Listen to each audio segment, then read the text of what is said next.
Good afternoon. I'm Al McFarlane. Welcome to The Conversation with Al McFarlane. Today is Friday, February 24th, 2023, and Friday we do the Healing Circle. And today we're going to talk about the question of the overload of information. We are inundated, it seems, with police videos or videos of police brutality and other brutality. And the question is, how can you safeguard your mental health? That'll be the topic today. I've got a couple of articles that deal with that go into the for instances and the aspects of trauma information, the impact of that on individuals, and our expert panel will discuss those things as well. Before we begin, let me do as I normally do, and that is invite you to support this work, support this program, support the conversation with Al McFarlane. You can do that by going over to the YouTube Insight News channel and hitting subscribe and liking and sharing. So check this out. We are streaming live to almost a half a dozen platforms. We're glad to use the technology to create community, to share who we are, what we are to each other, our ideas for the future of our communities, our families, and of humanity. It's important that we do that. These conversations are critical, necessary, and important, and your participation in that conversation is equally critical. Now, we are using two YouTube channels. We're using, I think, 2 or 3 Facebook channels. We're using a Twitter channel and also another channel. But we want to have all of that energy directed to the YouTube Insight News channel. So I'm asking you, no matter where you're joining or seeing this program, before we're done or after we're done, go over to YouTube Insight News, find the conversation, and subscribe. We got around 300 subscribers now. We want to go to 1,000. You can help us do that. Well, let me go ahead and get into today's program. I want to start by looking at an article that sets the discussion in place today. Our discussants today, our colleagues for today's program will be Dr. Oliver Williams and Reverend Daryl Gillespie, along with our leader, the inimitable Dr. Bravada Garrett-Akinsanya. But here's the article. The article is headlined, "A Therapist Says Protect Your Mental Health, Don't Watch Police Brutality Videos." And the subtext is how to safeguard your mental health. It's an article by Jasmine McFarlane. It was actually published on February 3rd of this year. So she says body camera video footage has been released after 5 law enforcement officers were charged in the death of 29-year-old Tyree Nichols. Many viewers were left saddened and triggered by the actions of the police in this video, as this is one of many times the world has witnessed an unprovoked, brutal attack against a young Black man. Nichols' mother shared a public statement advising people to not allow children to watch the video as it is too traumatizing for young eyes. Social media users have compared the video to the late Rodney King, whose beating by LA officers was captured by a camcorder video. Others compare the Nichols case to the being of 17-year-old Elton Hayes in 1971, who died after a vicious beating by Memphis police. All of the officers involved in that case were acquitted. So Black Twitter shared the disgust to see the video come across timelines and brings up how ironic it is that Black police officers were so quickly charged, unlike cases where white officers were involved. A video showing the confrontation between Tyree Nichols and police prior to his death is expected to be released Friday. This is a few days old. But it says that Attorney General Merrick Garland said he'd been briefed on the deeply disturbing video and urged people to be peaceful and nonviolent after its release. Well, so we really are at ground zero for the video documentation of police violence. None of us and none of these have been, though they're all equally horrific, none has been more horrific than the public execution we watched here in South Minneapolis with the murder of George Floyd at the hand of Derek Chauvin and other police officers. So I want to talk about that. I want to talk about what's the impact of these videos on our personal lives. I mean, I think about how, well, right now, so on television, there's all the stories about what's the white guy's trial. I'll think of his name in a second, but McMurdoch is his name. And, you know, you hear it all day, all night, and pretty soon you start saying, what's up with this? Enough of this. And does that happen when we also are looking at the videos of police beating, killing, confronting, jailing Black people? Well, let me go to Dr. Oliver Williams first. Dr. Williams, good afternoon once again, and welcome to the conversation. Good afternoon, brother. And bring in Daryl Gillespie as well, because Daryl is a specialist in this area of youth violence. Gentlemen, good afternoon. We're waiting for Dr. B to join us, but let me have you both give your take on the theme, the general topic about how we are being impacted and what we should do about this omnipresent inundation of graphic video of violence. What do we do? Dr. Oliver, let me start with you. Welcome, brother. Yeah, good. Thank you. You know, I think that there are different levels to think about. You know, when people say take a break from the news, it's like when we're overwhelmed by what we see on a regular basis. And that I think it may end up giving the impression that that's all there is. And then when people are overwhelmed by it, you know, people may make the suggestions, just turn off the TV, don't watch it, don't listen to it, don't pay attention to it. And, you know, but there's I think people tend to get triggered by a lot of this are people who may have experienced it or know people in their lives who experienced it. And then when they see it, it becomes a trigger for them where they start to have reactance to what it is that they're seeing. And so there's different levels of it. One is when you think that that's the whole thing in your environment. But secondly is if you experienced it, you know, that creates a whole different set of sets of issues that one needs to consider. So, you know, talking about that makes a lot of sense. You know, I do think that what people need to learn to do is when the news is too depressing on a regular basis, take a break, you know, walk away from it. Don't let it overwhelm your life and experience. And but trauma has so many different levels. It can happen to one physiologically, you know, as well as psychologically. And that when a person has experienced trauma, the reaction to it may be very, very different. And it may be uncomfortable to see it, but defining it as trauma in the same way, I think that it can vary, you know, with different people, different circumstances. So that's my thinking around it. Reverend Gillespie, good afternoon, brother. It's been a while since I've seen you, but glad to see you again. Doing? Good to be here. I want to start by asking you to tell people your good news. You've done some accomplishments yesterday, I believe, in your certification path. So yesterday I defended my dissertation on the Black church. Is it a bridge builder or bridge breaker? And I convinced the those who were grading me that I could earn a doctorate in ministry. So I am now Dr. Daryl Gillespie, and I have my doctorate in ministry in Black church leadership. Very good. Congratulations. Thank you. So, and we got your name changed, Dr. Daryl Gillespie, just like that. Just like that. Well, let's jump into the topic, you know, and the question really is, what's the role of the church? What role can the church play? What role does religion play in helping us navigate trauma?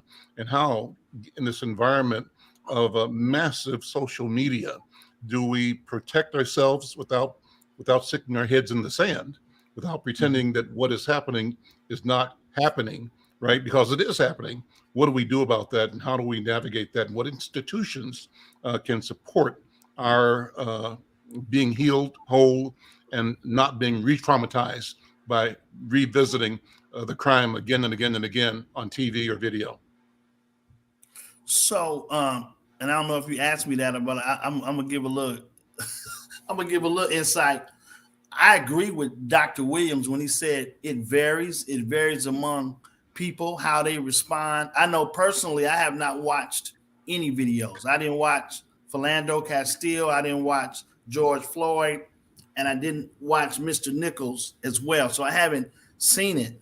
And so, but what's funny about it, I think I've still been impacted the same way because I've still, with George Floyd particularly, I was having nightmares of being killed by the police, and I haven't seen any of them.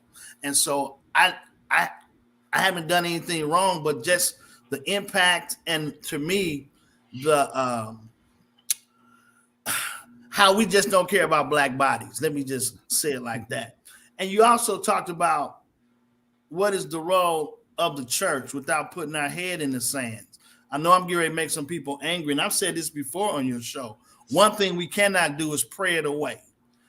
Prayer is extremely important, yet when we think about who's watching constantly, who's not watching, how are we processing the information, and who are we processing the information with? How are we talking about what's going on? And I think that plays a role in how we respond to some of this stuff going on. And I think the church has to be willing to have these hard conversations about what life is like, what oppression is like, what is our role in social justice, what is our role towards mental health, how can we push people to have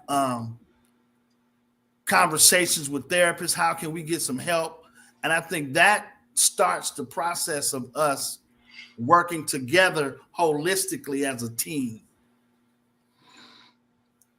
Healing, how does that take place in an environment where there is, again, the inundation, the incessant flooding of our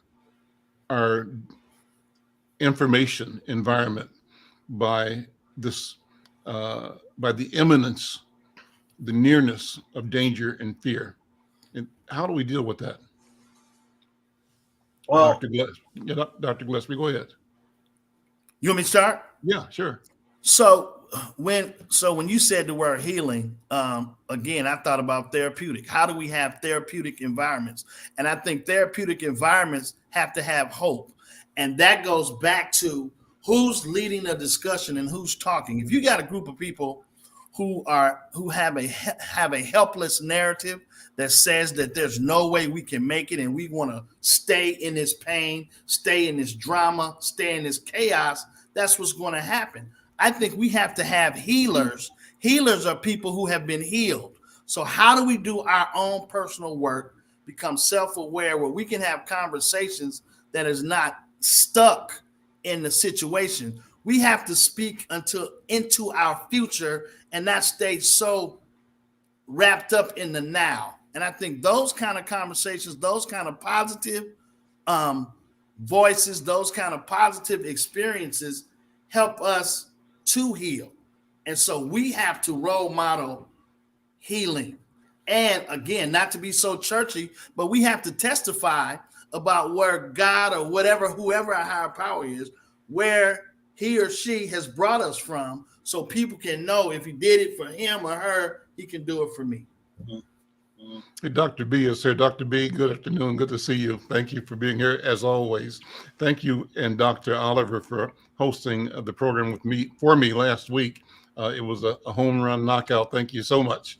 And I hope you enjoyed it the way I believe you had impact to the people that were viewing and listening. Thank you. But on this topic, Dr. B, you heard Brother Dr. Darrell Gillespie weigh in, and I saw you nodding your head in the background there. Take it from there. You have to unmute yourself, Bravada. Thank you, because I had to mute myself because when he was talking, I was saying things like, preach, tell the truth. So I had to mute myself because I didn't want to be interfering. But I really feel that creating that atmosphere for healing requires that degree that he talked about of looking in where you are now and where you want to go. And I often think of that mystical bird, the Sankofa bird. I think of that bird more often than I can even name, because when things kind of get me stuck, I remember that bird was always going forward and looking back so that he or she would not have to repeat the mistakes of the past. So moving forward is filled with hope. That's what hope is. It's just really making us know that things can be different and change. And so as we sit here and we talk about, I think about spirituality and dealing with the harms, is if you don't have a sense of spirituality, it's going to be difficult to have faith. Mm-hmm. And so, because and we talk about it with children, when they're small, some people say, ain't no Santa Claus, I bought them gifts for you. And what my parents used to say to me, especially when I first thought Santa Claus, Langston Hughes' poem is called Misery. He said, misery is when you find out that Santa Claus isn't black. And then he goes on and says, misery is when you find out there's no Santa Claus at all. And so the misery of thinking that those spiritual gifts of caring lie only in people or one man, that's where we get twisted up. When we think about the fact that spirit is something we all carry, and you can actually feel it when you're near somebody, the way they say hello, the way they look at you, all of those things are, to me, are part of that spirit. And you can heal when you're in an environment filled with people who are treating you in a loving way. And if they're not, you're going to be sick, because that's not our nature, is to be bathed in trash. We are gloriously made, and that's not our nature. So I say, go on and say, preach, Dr. Darrell. Preach, tell the truth, shame the devil, all of that, because you're on it. And I'm so proud of you. So with that, I'll pass the stick back to Elder Al. All right, thank you. So, Dr. Darrell, you mentioned healers heal. Go into that more. If that's the case, how do we teach, train, orient, identify, establish in the public mind of our people our own essential identity as healers and as healed? I don't think we use that conversation enough. I don't think we kind of partition out parts of our lives and we say, oh, healing, church, Sunday, tie it up, leave it over there. But this is Monday, this is Tuesday, this is work, this is the party. And at some point in time, it seems to me that we have to look at healing as part of our innate being, as at the core, and in a sense, the reason for our being, that the process of being in itself is healing. Right. That healing is every breath, every walk, every step, every thought. How do we elevate that idea, if it's valuable, so that is second nature and top of mind with all of us all the time? And if we do that, what difference will it make in the world? So, I think you say a huge word when you say process. And I think one of the reasons why we don't talk about it is because healing requires self-awareness. And when you have self-awareness says, I don't only look at the good parts of me, I look at the terrible parts of me. And so the good parts hopefully can help me get the bad parts right. Yet I think we cut corners. And when you cannot cut corners on healing, so when you come to church and people are halfway healed, I think I put it like this. When you sick and the doctor prescribes you some medicine for 8 days and you take it for 5 days and then you're feeling better, and so then you don't take the rest of the medicine. I think that's how we do with our healing. So we get halfway healed from a breakup, halfway healed from a this, or halfway healed from a that, and then we really haven't cleaned it all the way out. And so then when we get triggered by something, we revert all the way back because we didn't completely heal, because we didn't process it well, or we don't have people that hold us accountable. We don't have the people around us. So we don't fully get healed. And so the trick about that is we never get fully healed, because being Black in America, there's always something that we're healing from, because when something happens in Tennessee, it affects me in Minnesota. And so something is always happening. So we always are in this process. So people say, I don't want to be in this constant state of healing. Well, we have to change our language. Don't look at it as a constant state of healing. Look at it as a constant state of learning and growing and transforming. And then we can put a different label on it. And hopefully that will help people understand that it's not a negative process when you look at the negative pieces of you, but it's a growing process. And you need people around you who will tell you, who will hold a mirror up to you and say, you raggedy, get it together. So now we go to this word of who you gonna trust, blah, blah, blah. So it's many facets to healing, but it is a process, and it does take time, and it's an ongoing process. That's what I'll say. Dr. Oliver Williams, how does it look when the healing process, the protocol of healing, is adopted abroad in the community, that people are intentional, they're conscious, they are aware, and they have knowledge guiding their actions, the knowledge of the power that we possess, knowledge of who we are, of identity? How would that be different for us here in America and in the world? What are your thoughts?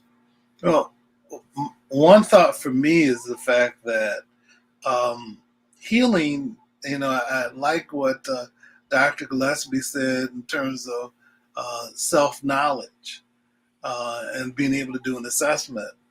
But one of the other things that I think about people who are not healed, and that sometimes are depressed and feel impotent.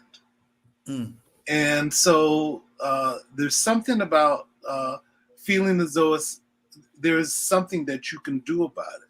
You were talking about the relevance of the church. One of the things that I thought was so helpful about the church when I was growing up, but still now, is if one could end up finding actions by participating in the church. And what the church used to be was that we had more community actions, and there were several churches that would band together to deal with issues associated with civil rights. Well, I think there's some churches like Bishop Young that passed away recently, that he was on the show with Reverend Young. One of the things that he and Reverend Young would do is that they would make their church a place where people could go to deal with a range of issues. They could deal with health, they could deal with finances, they could deal with suicide, they could deal with domestic violence. And so people had an opportunity to be able to go to the church, to be able to participate in some actions for self-awareness, but also to be able to make a statement and a stand against different sets of other things. One of the things that I appreciated about Bishop and Reverend Young was the fact that some of this was a learning process for them. When they had suicides in the church, instead of them being passive and saying, well, that's too bad it happened, there's nothing I could do about it, they tried to find ways to make people come to their church for support and for help, and that people didn't feel helpless or feel impotent. It's something that's actionable, something that one can do for support and for comfort within the church in a real sense. And that's what I think about with regard to the issue of healing, is that I think that's true also with Mother Atune, is the fact that she created a space where people could come to her to find support, to be able to address different issues within the community, within oneself. I think Dr. B does that with her organization. I think this show does that.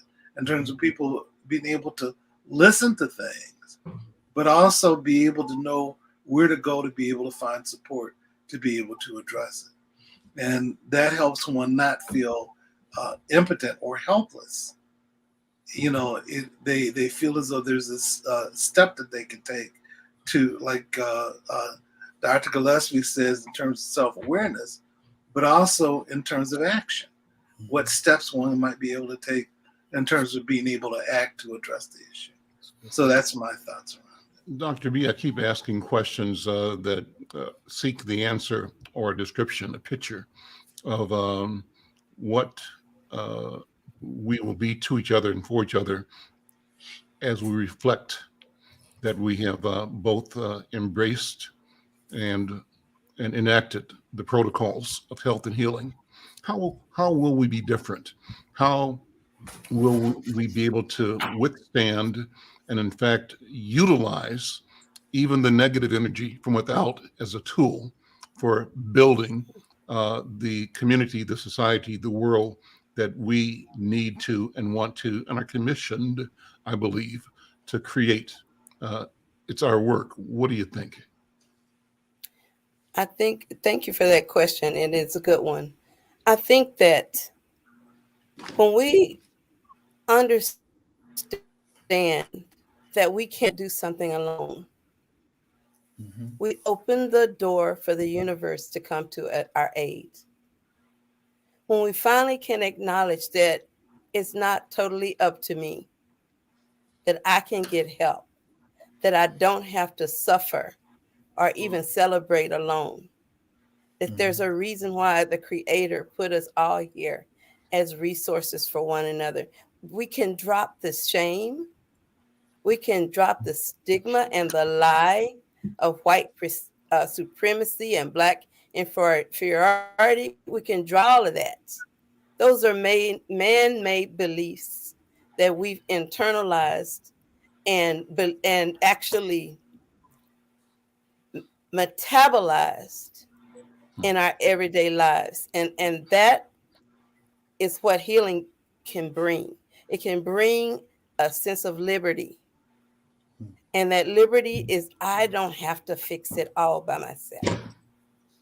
And so for me, when I think about the statements, and I think about our wellness model that we use in the clinic, and I think about our wellness bill of rights, the first one says that I have a right to wellness. I have a right to spiritual wellness and to live my life in a way that honors that I am a child of the Creator. I am a child of the Creator. And if we recognize that power that comes from being created uniquely and beautifully, we really can walk through forgiveness, walk through self-reflection. It's going to get scary because we are human. But that spiritual part that tells us every breath we take is God's way of saying, girlfriend, keep going. You're on the path. Keep going. Keep breathing. You're getting there. You're moving. And one breath away, one breath ago, I was. This breath, I am. I am. I was that 1 minute ago. This minute, I'm something else. I can create, re-experience myself and the world at this new breath. That's the power of life. That's the power of the gift of circle. Because in this circle, I am reminded that I am not alone. Powerful. I want to pivot to another article that I pulled up, part of our discussion today. This one is an article called Mental Health Online, Police Post of Crises May Traumatize. It's an article by a writer, Stephanie Dazio. This is from August of 2021, and it's an Associated Press article. And it starts off, really, the article accompanies a series of videos. We're not going to show the videos, but it says the videos are difficult to watch. And it says, in one, a man dangles over the edge of an Oklahoma City overpass. His legs swinging in midair as police grab his arms and pull him from the brink. In another, a woman hangs high above the Los Angeles harbor as a half dozen officers drag her headfirst up the side of the bridge. The panicked voices of cops cry out, "We got you, we got you," just before they pin her to the ground and pull out the handcuffs. These short clips were posted on official law enforcement sites. Let's see, get the details here. Official law enforcement social media accounts, and part of a long-standing practice by police agencies to showcase their life-saving efforts online, especially in 2021, as desperation uh, was growing for positive press amid the accusations of excessive force and racism following George Floyd's murder and the rising gun violence and killings. But this article says with the renewed attention of officers or on officer interactions with people who are suffering from mental health issues, experts and advocates are taking another look at these posts with an eye towards whether they exploit the very victims law enforcement just saved. It's like we were living in this tragedy with them, said Kevin Berthia, a mental health advocate who has survived his own suicide attempts. Now, the article says, how is that not creating trauma for anybody else? Who else is this triggering? The posts are easy to find on Facebook and on Instagram and Twitter. Police departments nationwide may upload them without the permission of the person in crisis, though their identities are obscured. But they do this without a warning about the contents and without consulting mental health professionals. Debbie Plotnick, a vice president for state and federal advocacy at Mental Health America, reviewed a half a dozen from around the country, and she says, yes, they helped a person down, and that's commendable. But she added, I'm not seeing this, this has value in helping people's mental health. She meant sharing that episode in a public way. And I'll conclude with this paragraph or two. While police say mental health is their priority, the footage appears to tell a different story. Law enforcement agencies have long tried to showcase the harrowing and dangerous work of fighting crime and saving lives. The feeds also include officers delivering babies. They include acts of kindness and shows of strength. The New York Police Department, along with images of smiling cops, often tweets detailed captions that include the exact pier someone jumped from, or the number of pills they swallowed before officers, quote unquote, saved them. Other posts include videos from the scene. Well, all of that, again, to the original question, how much of this is healthy? And when I think about, the article I just read, what pops into my mind is the popularity of shows like Cops. For what a decade it seemed. There's what was the song they had? Something. Who you Bad gonna Boys. Bad boys. Bad boys, bad boys, bad boys. Who you gonna call? Yeah. And those kinds of television shows, that reality TV shows for crime in the street, from my point of view, typically focused on Black people. White people rounding up, almost herding. Uh, what's the right word for it? They were like posses. Descending on, quote unquote, a criminal, and they may actually help somebody who was being endangered by somebody else in the same household or neighborhood. But the overall impression lets you leave with an idea of who had value, and you devalue the people that both were perpetrators and victims, and they suggested should value the knights who were charging in on their horses and saving the day. even though they might have had to kill a few people on the way, bust up a few people that to act and ask questions later. So there's just been a process, and it's not new, but it's an elevation in the digital world that I think creates a callousness towards abuse and encourages us to accept the abuse that we see law enforcement handing out to Black people. And then it actually encourages us to accept the abuse we have on each other as well. And so in that kind of environment, Dr. Bravada, uh, how do we, and you described it already, but I want to bring you back again, how do we use that knowledge, that healing, that intentionality to both resist and overcome, and to demonstrate another model of what can and should be, and also take the responsibility for making it so? I'll stop there So and go where you want to with that. that's so deep and it's so multifaceted and so many layers to it. But what I do want to say is this: when I was working with the police department, the Minneapolis police that I did get to see, I noticed that they did not hold a great deal of trust for each other. And it was almost like an action that they engaged in so that they would fit the rest of them. And it was such a difficult for them to try to be vulnerable. It was so hard for them to try to be vulnerable. Because see, part of being human is being vulnerable.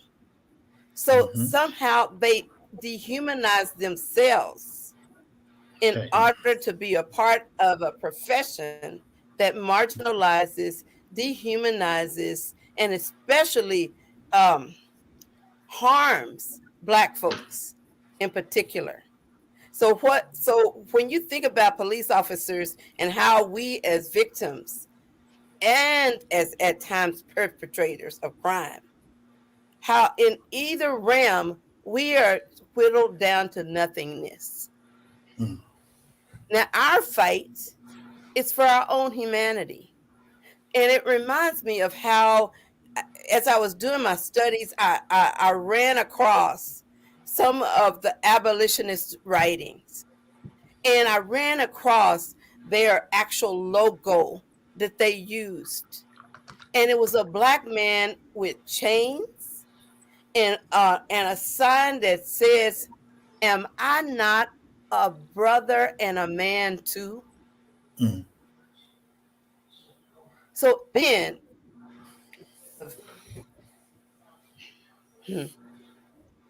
honoring Black lives. We had Go a little ahead. bandwidth. Honoring Black lives was critical. Yeah. Jump in, Dr. Oliver Williams.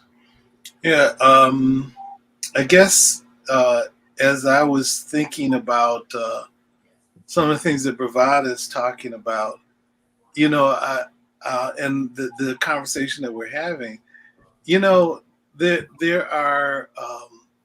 It's been interesting to me as we've had the conversation about police brutality. I will talk to some people that I know and respect, and but what they'll talk about is trusting the police and be a buffer against the distrust for the police and the good work that police do. But they tend to live in communities where police are valued, but they don't have the same types of challenges that they have in my community or communities that I grew up in. So for me, I want the brutality to stop. Yeah. But I may not go initially to praising the police because I've seen the other side of it. Now, that being said, I've seen the police do some really good things. You know, I remember several years ago, and there was a little baby, maybe no more than 18 months old. and he was running in the snow barefoot with, little clothes on. And I saw the police take their jacket off, cover the child, and made sure the child was warm, and then took the child to a place that was comfortable and safe. I don't know what the issue was that produced the child being out there like that, but I liked what I saw the police do. Mm-hmm. But in my reality too, I've seen police do bad things, and I'm not willing to say it's one thing and not the other. How come we can't deal with both things? Mm-hmm. How come we can't admit that there may be good things that police do, but there's also some things that are horrible, and to deal with both sets of issues. Police are trained to go into a circumstance and control the situation. And as we saw in Memphis, one of the things that happens too is there's brutality associated with it. But then you hear people like Giuliani and Trump, take the side of what the police did rather than confront the hostility and the evil. And which makes me not trust them. If they can't see the world in its multiple dimensions. So we have to be able to have open eyes and open ears to be able to see what's wrong and call wrong wrong. And also when something's right, be able to say that, there are things that could be right. I have a friend that's in law enforcement, and I remember we had a group of people that were getting together to have a conversation about how to deal with police brutality.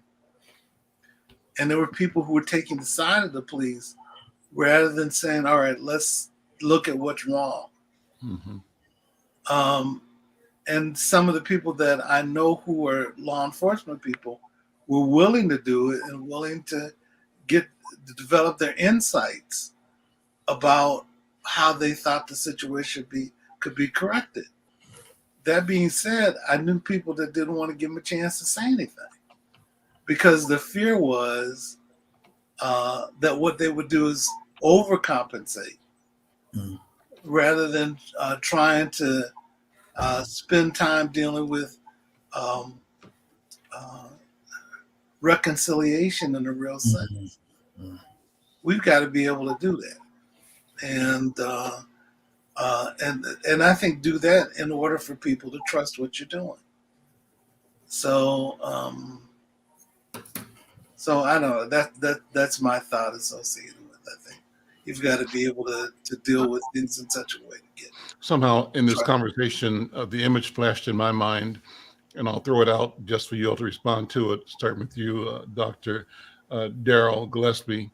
What's the connection between shows on TV? This is, again, videos, public image, it's data, it's messaging, it's the role and the power of media in society today. So what is the connection between a show like Jerry Springer and a show like Cops and a show like The Murder of George Floyd? Can you draw a line between all of them? I think you can always draw a line between them. I think first we have to understand who is helping these shows be produced, and what is the ultimate goal of a person. Why would you show that trash? Because again, that's what I call it, trash. But it's so attractive to people, and they just run towards that. And so that's the issue. If I can go back as we look at that, Dr. B said a word and Dr. Williams said a word that's just resonating in my head: impotent and dehumanizing. And so if we are already powerless, that's if you look at the system and the people who are trying to protect and serve us are dehumanizing to each other. So they don't trust each other. And so they're trying to protect us, and we don't have any power to change. And then we're constantly watching garbage. We are set up for a community that is full of chaos and craziness. So somebody who's, I tell couples when I do therapy with them, it only can be one fool in the house at a time. We got fools running all over the place, on TV, in leadership, on the police, in the police department. What the question is, what are we going to do if we're having these conversations? Because we can come here and talk all day. We can talk good. We've learned. We've been to school. We can get the right terms and all this. But what kind of action are we going to do? And so I say that to say, I went to hear Chief O'Hara talk, and I'm like, man, after that, I said, I need to meet with you. I said, we need to have a conversation. And I like what he's doing. We're going to have a conversation. It may go somewhere. It may go nowhere. But what I am going to do, I'm going to speak truth to power, regardless of what the concept. I don't want a Black leader to speak my voice, because really, we got some things in common, but I got some things I want to say. So as we have these kind of conversations, we have to be about the action, and we have to start viewing ourselves as not being impotent. I know it looks like we are, but I really think if we come together in community, like Dr. B is talking about, we can become extremely powerful in our messages. Because this thing with these police, so we could say Derek Chauvin, white police, now the Black police killing us too. So now we have a police mentality problem. They think that they can just do all of them across the, and I know those police don't represent all the police. We have good police, we have bad police. But systemically, the police system is jacked up. The media system is jacked up. What are we going to do to change that? And again, it may not be some grand, massive thing, but we can take little steps to talk to people and address people and let them hear our voice. That's where this healing comes from. That's where this healing that we're talking about. I think as we start to really walk in our power for real, that's when the healing comes, because now we have overcome slavery. We as a people. Black History Month, we should be talking about this stuff every month about how strong we are. Nothing can hold us back. If we're gonna do Sankofa, we're gonna look back. We're gonna look back where God has brought us from. We're gonna look back what we've done. We're gonna look back what we've been through. There's nothing I believe we cannot accomplish. Okay, let's look back. The producer has found a picture that shows plantation police checking Negro papers in New Orleans. And zoom in on that for a quick second and think about that, and think about it in the context of what you just said, Reverend Dr. Gillespie, what we have come through, right? And the point is that the stuff we're experiencing now is not new. It's stuff that has been part of the fabric of the domination of our people, the domination of Black bodies by the colonial empire, by the supremacists. And I don't know if you can look at that, but Dr. B, what does it bring to your mind when you look at an image like that? Two things. One is I think about apartheid and how they blatantly did it. And two, I think about getting pulled over in North Minneapolis and somebody asking me for the papers in my car for my registration. And then three, I think of it as a movie I saw recently. It wasn't really a movie, it was a documentary. And in it, this police officer kept this Black man who had just gotten off of work. He kept engaging him and engaging him and engaging him. And when he said that he had stopped him just to see, if he had his driver's license, because he seemed to be swerving a little bit. And the brother said, well, yeah, I'm just getting off a 12-hour shift. And he just kept on at him, that white police officer. And the man at some point started to get shaky. The brother started getting nervous. You could physically see him viscerally afraid. And then the officer said, well, what are you doing afraid? Why, what you acting like you're afraid? What you got to be afraid of? And I kept that video so that when I work with people, I can let them see themselves. Mm-hmm. Because if you are already an object of fear and you prolong somebody's exposure to your scary self and you act like you don't know you're scary when you know you really do know you're scary, that's just evil. Mm-hmm. That's all I got to say about it. I'm going straight up from Florida, Texas, where I grew up. That's just evil. That's the devil incarnate. Mm-hmm. Dr. Williams, what you think? You know, we're talking about the problems with showing videos that we might be traumatized. You know, another side of it is the fact that seeing those videos sometimes is validating. Mm-hmm. You know that what you're seeing is something that identifies what your experience is. I remember when we started talking about, you know, having police have body cams. So, you know, because before you would say it, but nobody respond to it because they didn't think it was real. You know, when you know that, and you have themes historically, you know, you would hear people talk about how people behave toward with police departments, but what people would do is ignore it because they thought that it was the halo effect.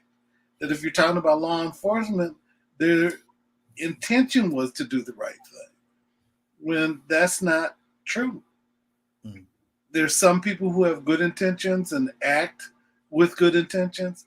There's some people who end up acting in, like what Bravada says, in evil ways, and their intention isn't to do good; it's to do harm. You know, the example is that people that you see, they continue to yell these actions that they want the person to respond to, but there's no way that a person could respond to all of that foolish chatter. Mm. You know, and it gives them in their heads a justification to be able to do harm and to get away with it. You know, the situation that happened in Memphis, you know, where the guy was trying to respond to what the police had to say, but it was ridiculous, and he was doing things that that was requested of him, but they kept lobbing those things at him, and you know there was nothing that he could do. So in some ways, you know, again, I look at trauma as it being a personal experience, and that people's physiological and emotional experiences get connected with it, and people have reactions to those things. But sometimes those things are validating, where you say, see, I told you those things when I look and see what's going on. And so it's not all bad. So that's what I think. And because we tend to be a collectivist group of people as Black folks, when we see something bad happen to somebody who looks like us, Right. I know it affects us in a way that does not affect most white people, because white people are individualists and they say, well, that's them and that's me. Right. But when we see it, we say, that could be That's- my brother, that could be my husband, that could be my son, that could be my daughter.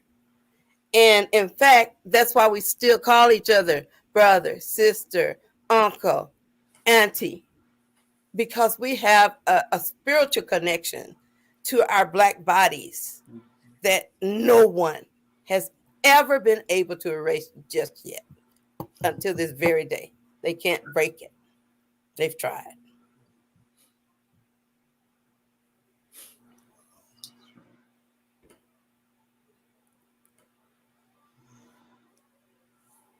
Okay.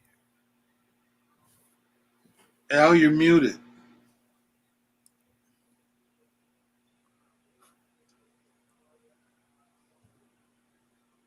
You're muted, Al. Yeah, we can't hear you. And he's saying good stuff. Can you hear him, Dr. B? I can't. But Oh, he's saying okay. some good stuff. I can tell it when it looks like that. So I think what I'd like to just make sure we it's about almost time for us to end, but I want to make sure that as we step out of this conversation, I want you to see my experience, and I might get weepy here. But on this conversation, I see very powerful Black men, 3 in a row, that I love and admire not just for your intellect, but for your passion. Warrior brothers. And I can say, as this being the Black History Month program to me, I leave this space with joy. And these are happy tears. Yes. Because you three men are beautiful to me. You represent the best of who we can be when we have the courage to listen, talk, and heal. And that's why we call this the healing circle. Okay. I think we can almost let it sit right there. That's a mic Amen. drop, Dr. B. Can you all hear me now? I think. Yes. Yeah, I think there's nothing more that needs to be said. Dr. B, thank you so much. Congratulations, Dr. Gillespie. Thank you, Dr. sir. Williams, is always such a pleasure to have you. And Dr. B, Queen B, our Queen B. Thank you for leadership, vision, passion, and the courage that you invite us to step up to. I'm Al McFarlane. This is The Conversation with Al McFarlane. We'll see you next time. Thank you all. All right. Thank you.